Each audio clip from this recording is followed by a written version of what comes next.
Andando avanti nel tempo, un altro che era allenatore perché veniva da una scuola, con la mentalità del calciatore, era Lidl, sfidava i miei compagni di squadra a correre chi si fermava prima, ad avere precisione nel calcio, perché lui era ancora un po' calciatore.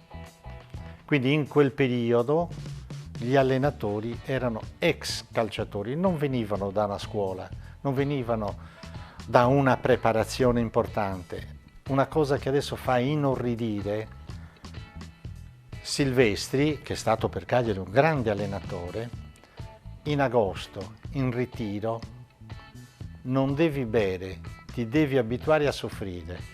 Come non sia morto qualcuno, oggi me lo chiedo. Quando ero allenatore, l'allenatore diceva: tu ti fermi, andate a bere. Non erano molto preparati, capisci? Ed erano ex calciatori.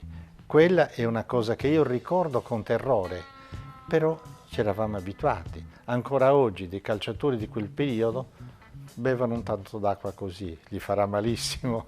Greati, per fare un nome di una persona che io anche calcisticamente stimo molto, potevano esserci 40 gradi, 50 gradi, ormai l'avevano catechizzato, vedeva un tanto d'acqua così, riso e un tanto d'acqua così. E così tutti, Mario Martiradonna, che era uno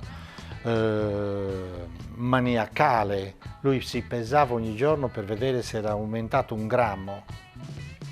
È veramente una squadra formidabile, il grande merito di Silvestri che aveva formato dei soldatini, obbedienti, e si impegnavano sempre a 1000, non a 100, a 1000.